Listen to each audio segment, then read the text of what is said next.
What's up, YouTube? This is me, Asian Dave, aka Fanatical for Jesus, aka Dawei, aka David Chu, coming to you again. I want to talk about Reformed Theology, specifically the acronym TULIP. For those of you that's never heard of the acronym TULIP in Calvinism, it stands for Total Depravity, Unconditional Election, Limited Atonement, Irresistible Grace, and Perseverance of the Saints.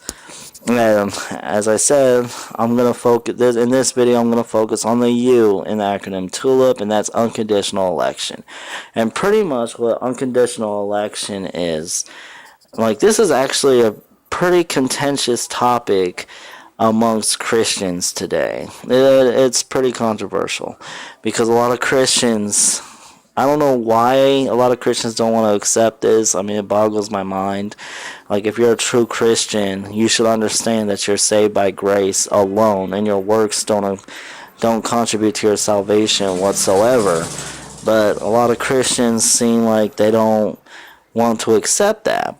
But anyways, unconditional election is pretty much before the foundations of time, God elected certain individuals. Before he created anything at all, he elected certain individuals unto salvation. And he also, on the flip side, he also elected certain individuals unto damnation. And so I think John Calvin was one who said it. He called it the doctrine of double predestination. That's what it was, double predestination. God elected certain individuals unto salvation, and God elected certain individuals unto damnation. But unconditional election is specifically talking about the belief, all people in all time periods, like the past, present, and even the future.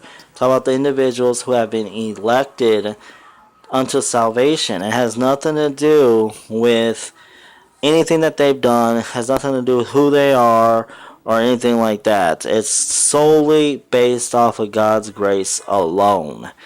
We don't know why God elects certain individuals and ignores the rest. We don't know. We just know that it's because of God's grace alone. Well, we do kind of know. I mean, it says in Romans 9 that God elected certain individuals for salvation to show his mercy and kindness on them. And it also says that he elected other individuals as vessels of wrath to show his justice on them. Like James White, he perfectly explains it. He says that God had to elect individuals for damnation to show his perfect justice. And he had to elect certain individuals unto salvation to show his perfect mercy. So, I mean, both sides of that coin both bring glory to God. And I know this is a hot topic issue for many Christians because they don't want to accept that God elected certain individuals unto salvation and then elected the rest unto damnation. They don't want to accept that. But, I mean, it's clearly taught in the Bible, and it needs to be discussed. And honestly, I find this such refreshing news. It's such good news to know that my salvation isn't dependent on anything that I say or do. And a lot of Christians, they try and say, oh, well, it is by grace, but you have to choose to accept that free gift. No, now you're making choice a work. And Paul specifically says it's not by works that you are saved. Mike Horton, one of my favorite theologians, Michael Horton, he perfectly explained. He said, in a chain of salvation, if even one link has your name on it, then that's a great burden that you cannot bear. But if the whole chain, has God's name on it, then that's true liberation. And that's exactly right. If you're sitting here saying that it has to be your choice to accept God's free gift, then that's putting salvation again in your hands. And salvation isn't in our hands. And as Christians, we shouldn't want salvation to be in our hands. We shouldn't. Salvation is solely of the Lord, and that is the good news. That is awesome news, that salvation has nothing to do with us at all. Salvation is for us, and salvation God's salvation liberates us. And that is the good news. Like, we have no control over if we're saved or not. Because if God would have left salvation in our hands and let us decide if we wanted to be saved or not, none of us would choose to be saved. Because like I said in the last video, every single person is totally depraved, and our natural inclination is to hate God and hate our neighbor. So if God left salvation in the hands of rebellious sinners who hate God and hate their neighbor, then nobody would be saved.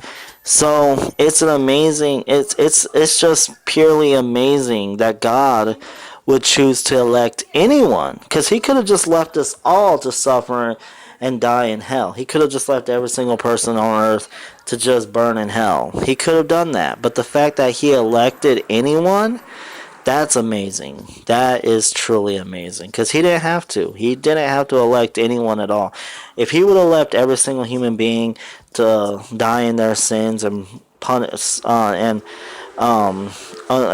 suffer God's wrath for their sins, then he would still be worthy of worship, and he would still be holy and just.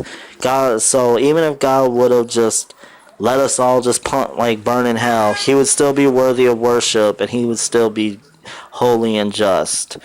It's like, and I know this is a hard truth for a lot of Christians to take in, but God doesn't need you to make a decision to make him Lord over your life. He is already Lord over your life, regardless if you're a Christian or not. He is Lord over your life. But yeah, I'm getting kind of ahead of myself. Anyways, so unconditional election is pretty much God's act of grace to predestine certain individuals unto salvation, and it's solely by his grace alone.